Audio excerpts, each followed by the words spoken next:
بسم الله الرحمن الرحيم وبه نستعين. ازيكم يا اجمل طلبه وطالبات؟ ان شاء الله تكونوا بخير. انا مس هناء، والنهارده ان شاء الله هنكمل مع بعض العلوم للصف الرابع الابتدائي، وهناخد الجهاز الهضمي للانسان. نبدا ونقول بسم الله. دلوقتي احنا بنبدا نتناول الطعام، والطعام دون بيدينا طاقه. طيب الطعام ده لما بنتناوله وبيدينا الطاقه، مين اللي بيحول الطعام دون لطاقه؟ طبعا اللي بيحول الطعام لطاقة هو الجهاز الهضمي. طيب احنا ممكن بنحصل على الطاقة من تناول الطعام، وده هيساعدنا في ايه؟ يعني الطاقة دي هتخلينا نعمل ايه؟ الطاقة دي هي اللي تخليك هتقدر تمشي وتجري وتلعب وتذاكر وتروح النادي وتقوم بواجباتك كلها.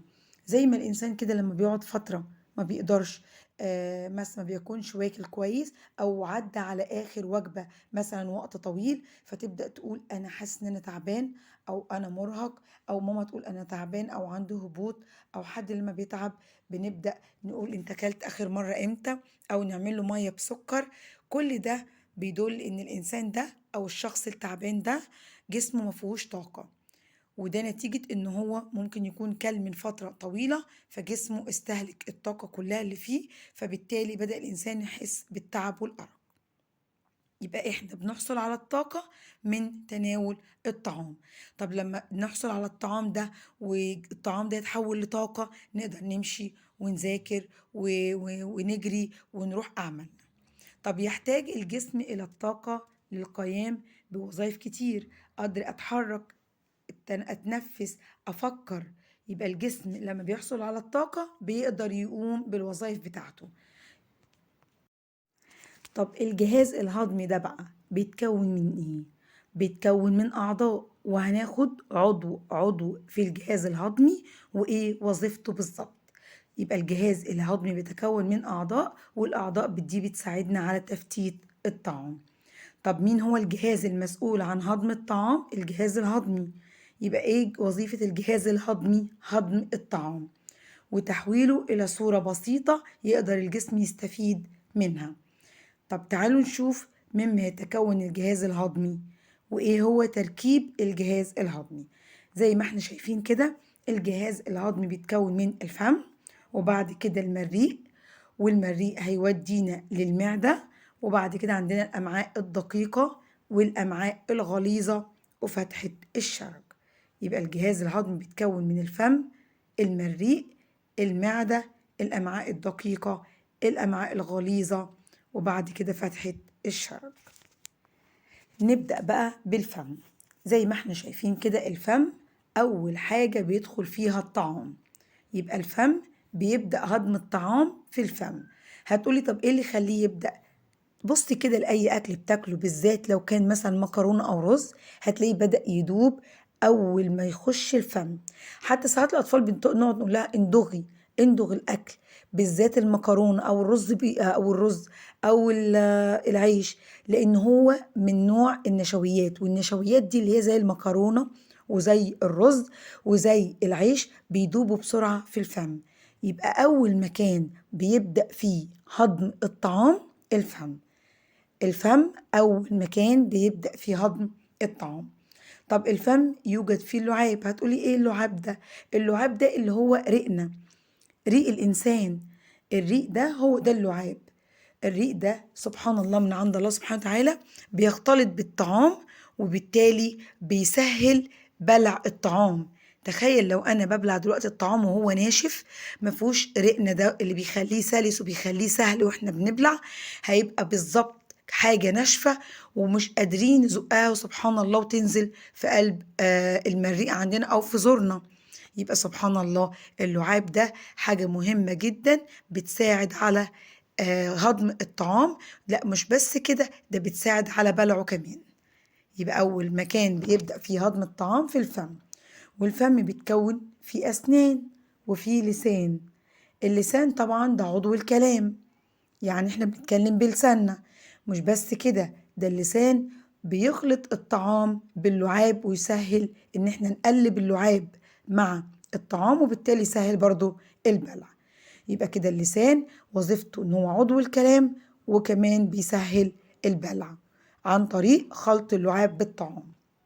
عندنا كمان الأسنان، في أسنان، الأسنان بتنقسم لقواطع اللي بنقطع بيها الطعام، وتنقسم لأنياب اللي احنا بنمزق بيها الطعام، وفيها كمان ضروس اللي هي بتطحن الطعام. يبقى الفم في اللسان، في الأسنان اللي هي بتنقسم إلى قواطع وأنياب وضروس لطحن الطعام.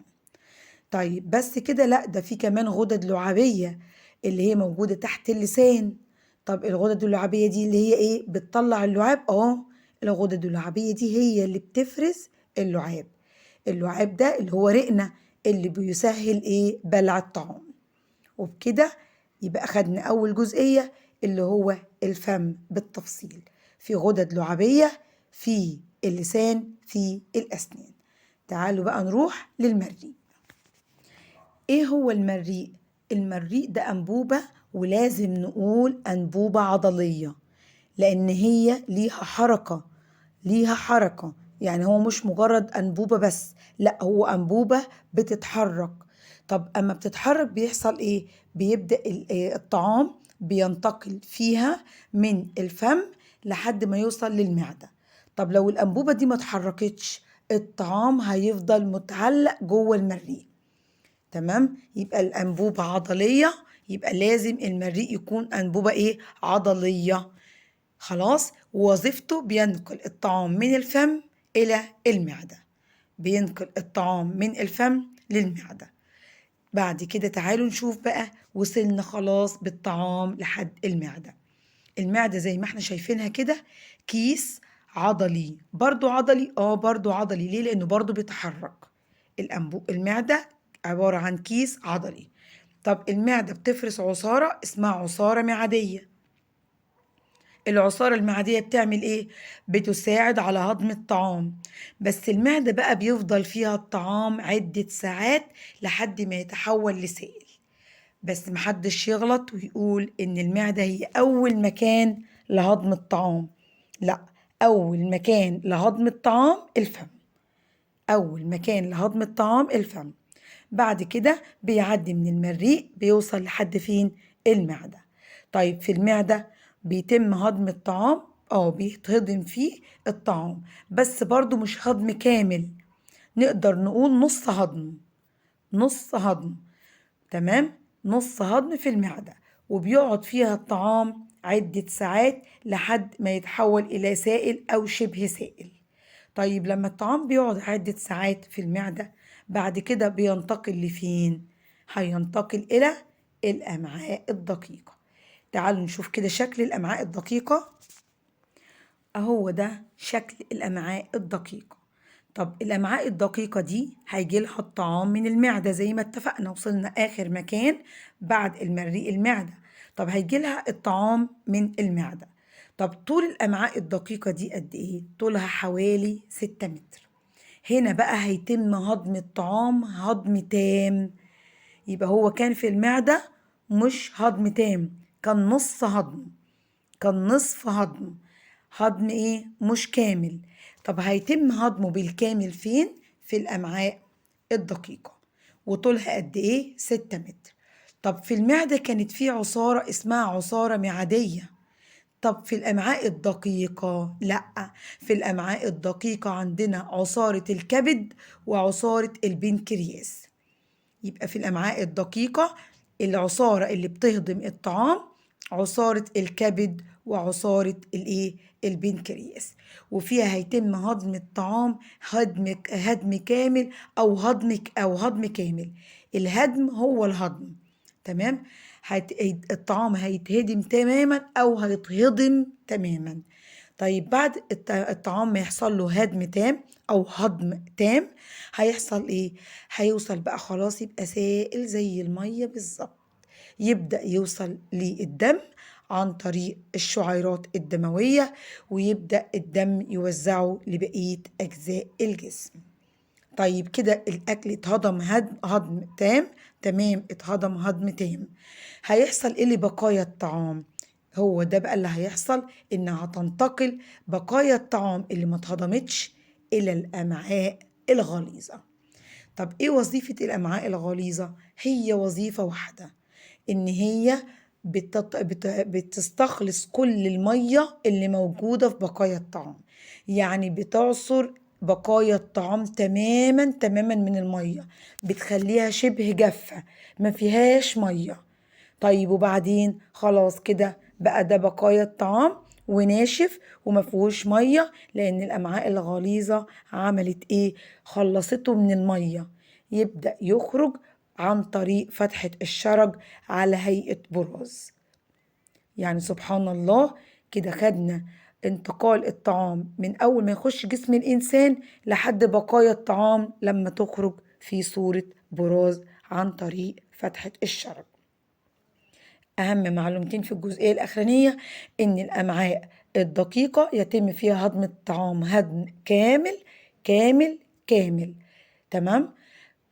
طب والأمعاء الغليظة لأ، وظيفتها إن هي بتخلص بقايا الطعام من السوائل، بنتخلص من كل المياه الزائدة والسوائل اللي موجودة في بقايا الطعام عن طريق الأمعاء الغليظة، وبيخرج بقايا الطعام عن طريق فتحة الشرج في صورة براز.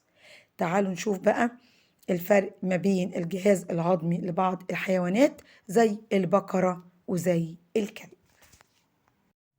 عندنا الجهاز الهضمي للبقرة، هنلاحظ من الصورة اللي أنا هوريها لكم اهي إن الجهاز الهضمي طويل طويل في البقرة، وكمان المعدة بتتكون من 4 معدات، يعني كأنها 4 حجرات. يبقى الجهاز طويل في البقرة، المعدة بتتكون من 4 حجرات. كل ده ليه؟ علشان هي بتاكل أعشاب، والأعشاب هضمها بيكون صعب، فسبحان الله ربنا خلقها بمعدة بس بتتكون من 4 حجرات، كأنها بالظبط 4 معدات. تمام كده. وليه جهازها الهضمي بتكون من 4 حجرات أو 4 معدات؟ لأن العشب صعب الهضم. بصوا كمان لأسنانها، أسنانها متساوية قد بعضها بالظبط كلها، ما عندهاش أنياب، ما عندهاش مثلا قواطع أعلى سنة من الضروس، لا، الأسنان عندها متساوية زي ما انتوا شايفين كده في الصورة، عشان هي بتاكل أعشاب. حاجة بقى عندنا دلوقتي الجهاز الهضمي للكلب. هنلاحظ ان الجهاز الهضمي للكلب عكس تماما البقرة، الجهاز الهضمي قصير جدا او قصير وفي معدة واحدة. طب ليه الجهاز الهضمي قصير وفي معدة واحدة؟ لان الكلب بيأكل اللحوم. تمام. واللحوم هضمها سهل شوية عن الأعشاب، فهنلاقي إن الجهاز الهضمي للكلب قصير لكن الجهاز الهضمي للبقرة طويل. وكمان هنبص نشوف الصورة دي، هتلاقوا إن الأسنان حادة عشان برضو تناسب إن هو بياكل اللحوم، ولكن قلنا البقرة أسنانها متساوية لأن هي بتاكل العشب.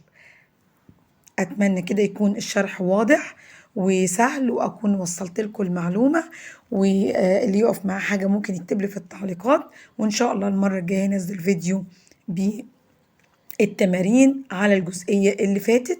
وبالنجاح وبالتوفيق لجميع الطلبة والطالبات، وياريت اللي يشوف القناة لأول مرة ما ينساش اللايك والشير والسبسكرايب علشان يوصل كل جديد.